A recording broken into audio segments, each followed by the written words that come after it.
Welcome to the Wisdom for Life podcast with David Baker. David was a former paratrooper in the 82nd Airborne Division and for over 30 years has been a preacher. He has written 5 books and is an Amazon #1 best-selling author. He is the chaplain at the county jail, pastors a church, and is the father of 11 children. Yes, 11. This podcast is here to give you wisdom for your family, your marriage, your children, your finances, your health, and your life. And now, the host of Wisdom of Life podcast, David Baker. Welcome, David Baker. Welcome to the Wisdom for Life podcast. And we're glad that you're here. In this, we try to give you wisdom for your life. And basically, we've been focusing on wisdom for your family, especially children. And then we're going to do a lot on marriage also.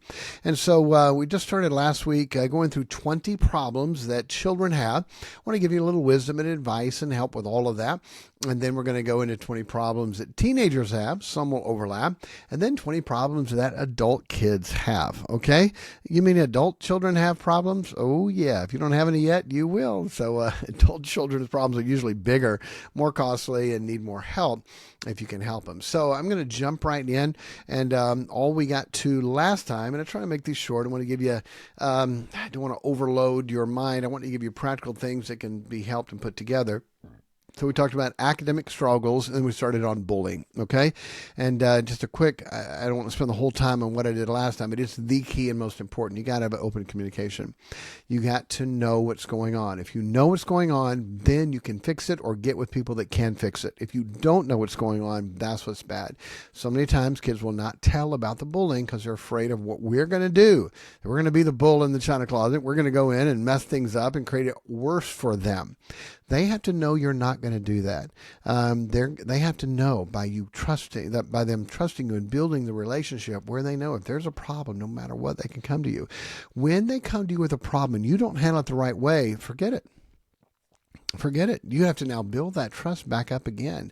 And so you need to have open communication. Hey, Mom. Hey, Dad. Let me tell you what happened at school today.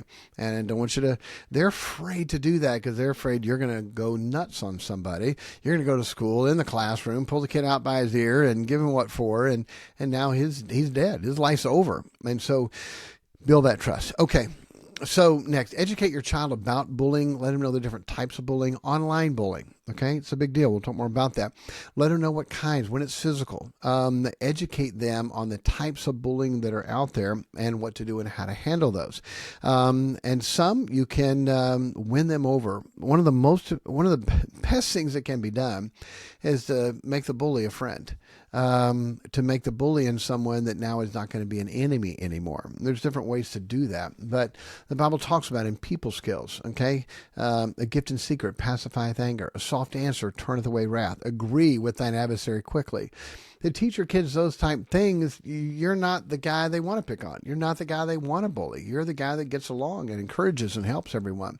And so to be that. So to help, to educate your child on the different types of bullying and then what to do in those different types. Sometime, and we're going to get to this, sometimes you got to fight. Now, this is not the right advice for some people. If you don't like this, you can skip over it. But sometimes a childhood bully needs to realize you can't do that anymore. And you'll have that. That bully, you may get beat up, but you stand for what's right. And they don't mess with you anymore. That has happened so many times. Now, again, it's not violent. And you got to be careful today. In today's world, they come back with a gun or a knife or something else. But there are times when you have to. Still remember in 4th grade, and this guy went to the bathroom, and he just wanted to fight, and hit me in the stomach, took the air out, and I came home and said, Dad, here's what happened. What do I do? Teacher wasn't there. No one was there. All just the kids were there, and he hit me, and this is what happened. I said, son, you need to defend yourself. You need to be able to protect yourself. And so here's what to do. And so he told me what to do. So sure enough, next day in the bathroom, he went to fight and grabbed his head and put it in a headlock and pound in his face. And we went through that a little bit. And guess what? We became friends.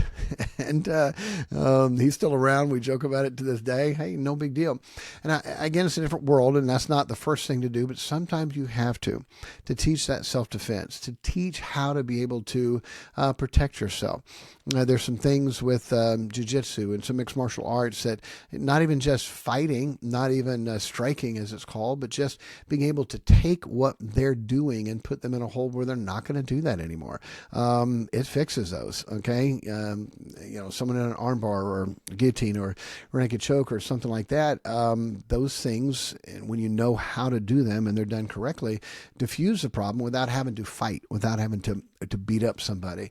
And I think those things are good. I think especially for our young men, they need to know those. Now, we didn't get into the professional. We didn't hire the coach, but we did that at home. We had enough boys. All right, here we go. It's fight night at the Baker house. We cleared the living room out.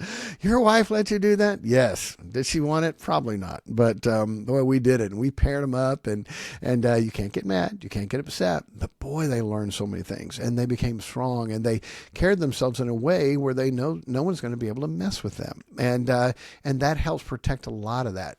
The person that gets bullied is the wimpy kid, the person that they can beat up and push around. And when you know you can't do that, that's not the guy that you mess with. And so there's a part of helping your children to carry themselves in that way and to be kind, not be the arrogant jerk, the guy who everybody wants to beat up because you're just stupid and we want to do that. To be the guy that is a friend. He that hath friends must show himself friendly. The person that is a friend, who gets along, who, if someone is upset, a soft answer, a gift in secret. And I understand the world's different today, but these are biblical principles that you want to teach your children and how to do this. There are different forms of bullying. Okay. We talked about that. And there's sometimes, hey, he brought a knife and okay, it's bigger now. Okay. This guy, you have to get the authorities involved. He's got a knife. He needs to be taken out of that school, and they will. They're not going to put up with that. It's a no violence policy. Put up with it. If someone's got a knife or a gun or some weapon they're bringing into school and they're threatening other kids, then the authority has to be told and they are taken out. You can't play with that. There are people that die from that. And so they need to know. Now, there are ways to do it in wisdom where it's not going to come back on your child, and that's what you want to do. You don't want to go in the classroom and pull them up yourself, but to be able to do that report to the right person who will take care of that. The SRO officer, okay, the sheriff's department, the police, the person where it's their job. They're going to make sure that is taken care of, that happens, okay? And so that comes along with communicating with the school, collaborating with them. They need to know what's going on, and many times they don't know. Again, you don't want to put your child in a situation where it's going to come back on them. They won't trust you. They won't ever come to you with anything. But you need to say, son, God gave you parents to help you with this. There are people that have been so bullied that have killed themselves and the parents didn't know about it. There have been people that have been so bullied they get beat up and messed with so badly and the parents don't know about it because it's not open, because the kids can't trust us, that they don't think we're going to handle it the right way. You got that? So that first point is the number one thing. You got to build that relationship with them. Work with the school, the teachers, administrators, counselors. Let them know what's going on and how it can be fixed. The bullying programs out there, again, don't work most of the time because it involves getting an authority involved. There's some things you can do to be able to help that. Many times it's a friend. We have something we're working on called the Protectors Club. You can go to theprotectorsclub.com, and we're working on starting these. And it's by the school policing itself, by the football team. And there's some beautiful, sweet videos. You can see them, I believe, on the website. If not, email me and I'll send them to you, where that's been happened. Here's a mom. Her daughter's being bullied. She calls a friend of theirs, and he happens to be the captain of the football team. And they said, hey, could you just let me know who's messing with my daughter so I can... And she's edgeable slow. He said, we'll take care of it. He got the football team. They walked her to class. They had her sit with them at lunch. They were friends to her. Every day they had a different football player that would make sure that she was protected and okay. It's a beautiful, sweet story. And guess what? Everybody left her alone. How come? Because they had to protect her with the peers of the football team. Okay. It's powerful. And something we want to start. We met with a coach and a school teacher about this, and he said, I knew you were talking about a bullying program, and I wasn't even going to mess with talking to you because none of them work. And when I told him our plan, he said, this would work. Policed by the popular bigger guys in school who, hey, they're the protector on the field already. Protect your quarterback. Protect that ball. Protect the weak side. How about if they became the protector for the school? If you want to know more about this, you can go to the website, or I can email you some things, some really neat things, and hopefully we'll be able to do more with that and get it started. But it's really a big deal. But working with the school in the right way so it can be handled, because if it comes back on your child, his life could be in danger in today's world. It really can. And he'll never trust you. And talk about bullying, it just got ramped up. Do not do that to your child. With bullying, monitor their online activity. A lot of the bullying is called cyberbullying. That's why there are different types of it. There's personal threats, there's intimidation, there's physical, and then there's cyberbullying. So to watch that, your children, and we'll talk about this more in other things, especially teenagers, but the children want privacy, and don't you trust me? And no. Sorry, show me the Bible where I'm supposed to trust you. God said make no provision for the flesh. Look, I don't trust my own flesh. I put guards and boundaries on myself. How much more am I going to do that with a 14, 15-year-old kid? No, we are not supposed to trust the flesh. And if you trust your flesh, you're going to mess yourself up. And so passwords, you should know it all. You should check it. My kids are not allowed to clean their history out unless they do it with me, if it needs to be cleared out for more memory. So I can check when, where, what, how they were watching, looking at anything. Social media, access to everything, private messaging, texting. Oh, you don't care about me. You don't trust me. It's not. No, I do care about you, and I don't want to see you messed up. There's a cyberbullying that's happened where literally people go and take their life, and parents didn't have a clue of what was going on. There's a picture floating around. There's a story floating around, and they don't think they can live with their friends knowing that. Okay.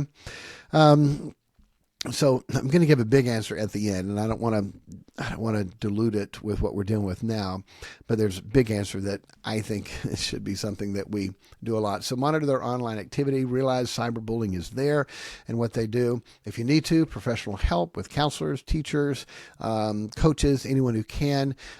Be someone that's involved in your school. Try to help out. Be there. Be an example, the positive role model.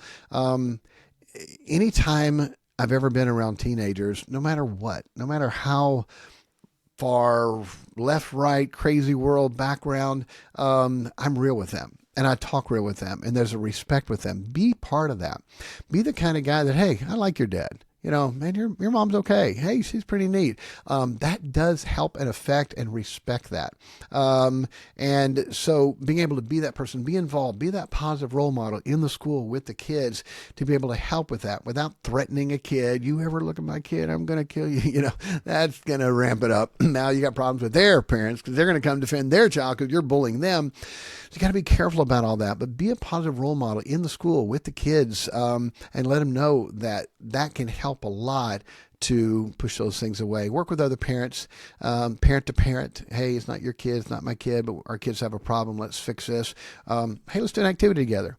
If parents and parents could work together, we have our two kids, they're having a problem. Let's get together. Hey, let's come over for dinner. Hey, let's go to the park. Let's go play some games. Let's become friends. Let's fix this problem. Hey, what are the issues? What are the issues? Apologize. Let's fix it. Parents can get involved and make that thing happen where it's fixed. And if you go to the school and you tell your friends that we had this meeting and they all now bully this person here, guess what? You're dead meat. Parent to parent, it's amazing how many things can be fixed if the authorities understand. Look, I don't want my kid. If my kid's bullying somebody, please let me know. I will fix it. We will fix it. It will not be that way anymore. Again, not all parents are that way, and sometimes, their Johnny is perfect and will never do anything wrong. But stay involved in this, okay? Be patient, persevere, do not give up. There may be some tough seasons that God allows them to go through, but we can make it through this. So here's the last thing, and we're done today. Consider homeschooling. That's where the bullying is coming from. Okay. If that's the problem, you really have some problems. But consider homeschooling. A lot of people are scared. They don't know they can't do that.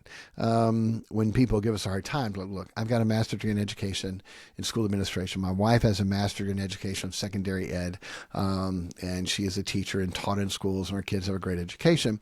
Not everyone feels like they can do that, but there are supplemental courses, people, teachers, help. There's video schools where they're in a classroom. There's so many different things that can be done, and take them out of that public school bullying pressure system where it's almost impossible to function and live.